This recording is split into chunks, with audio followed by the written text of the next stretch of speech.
ఆశ్చర్యకరమైన బైబిల్ పాఠముగా ఆదికాండము 29వ అధ్యాయం చదువుకుందాము.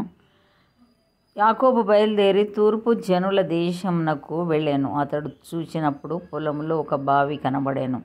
అక్కడ దాని యొద్ద గొర్రెల మందలు 3 పండుకొని ఉండెను. కాపరులు మందలకు ఆ బావి నీళ్లు పెట్టుదురు. ఒక పెద్ద రాయి ఆ బావి మీద మూత వేసి ఉండెను. అక్కడికి మందలన్నీ కూడి వచ్చినప్పుడు బావి మీద నుండి ఆ రాతిని పొర్లించి గొర్రెలకు నీళ్లు పెట్టి తిరిగి బావి మీది రాతిని దాని చోట నుంచుదురు. యాకోబు వారిని చూచి, అన్నలారా, మీరెక్కడి వారని అడగగా వారు, మేము హరాను వారమనిరి.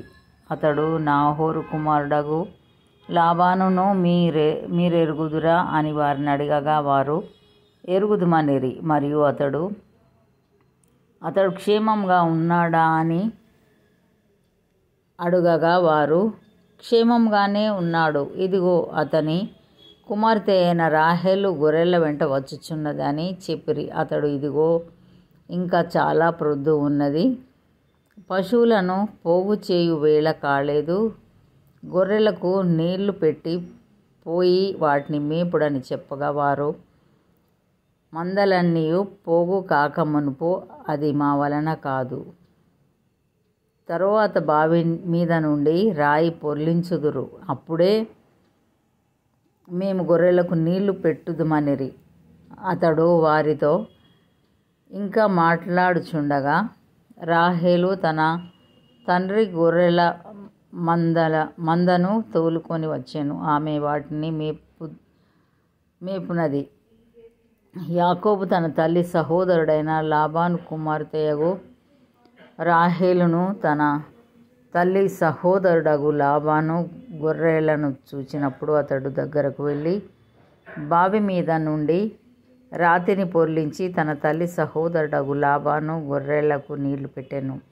యాకోబు రాహేలును ముద్దు పెట్టుకొని ఎలుగెత్తి ఏడ్చెను.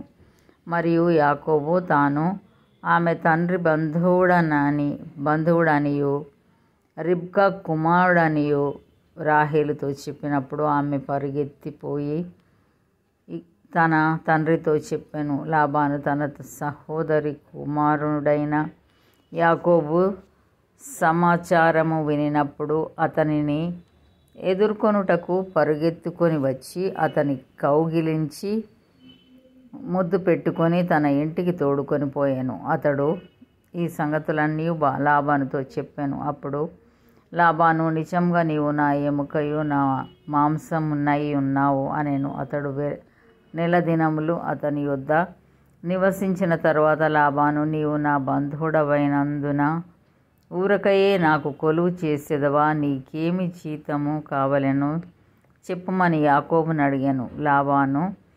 లాబానుకి 2 కుమార్తెలుండిరి.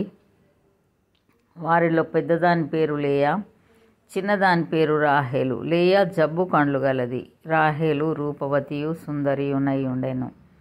యాకోబు రాహేలును ప్రేమించి, నీ చిన్న కుమార్తె అయిన రాహేలు కోసము నీకు 7 సంవత్సరములు కొలువు చేసేదనెను. అందుకు లాబాను, ఆమెను అన్యునికిచ్చుట కంటే నీకిచ్చుట మేలు, నా యొద్ద ఉండుమని చెప్పగా యాకోబు రాహేలు కోసము 7 సంవత్సరములు కొలువు చేసెను. అయినను అతడు ఆమెను ప్రేమించుట వలన అవి అతనికి కొద్ది దినములుగా తోచెను. తరువాత యాకోబు, నా దినములు సంపూర్ణమైనవి గనుక నేను నా భార్య వద్దకు పోనట్లు ఆమెను నాకిమ్మని లాబాను నడగగా, లాబాను ఆ స్థలములోనున్న మనుష్యులనందరినీ పోగు చేసి విందు చేయించి రాత్రివేళ తన కుమార్తె అయిన లేయాను అతని యొద్దకు తీసుకొని పోగా యాకోబు ఆమెను కూడెను.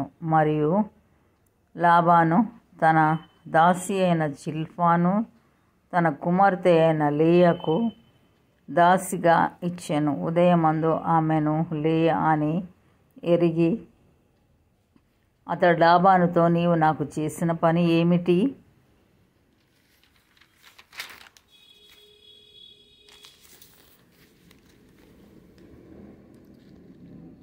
రాహేలు కోసమే గదా నీకు కొలువు చేసి తిని, ఎందుకు నన్ను మోసపుచ్చితివనెను. అందుకు లాబాను, పెద్దవాని కంటే ముందుగా చిన్నదానినిచ్చుట మా దేశ మర్యాద కాదు. ఈమె యొక్క వారము సంపూర్ణము చేయుము. నీవిక 7 సంవత్సరములు నాకు కొలువు చేసిన ఎడల అందుకై ఆమెను కూడా నీకు ఇచ్చేదనని చెప్పగా, యాకోబు అలాగు చేసి ఆమె వారం సంపూర్తి అయిన తరువాత అతడు తన కుమార్తె అయిన రాహేలును అతనికి భార్యగా ఇచ్చెను. మరియు లాబాను తన దాసియగు బిల్హాను తన కుమార్తె అయిన రాహేలుకు దాసిగా ఇచ్చెను. యాకోబు రాహేలును కూడెను. మరియు అతడు లేయా కంటే రాహేలును బహుగా ప్రేమించి అతనికి మరి 7 ఏళ్ళు కొలువు చేసెను. లేయా ద్వేషింపబడుట యెహోవా చూచి ఆమె గర్భం తెరిచెను. రాహేలు గొడ్రాలై ఉండెను.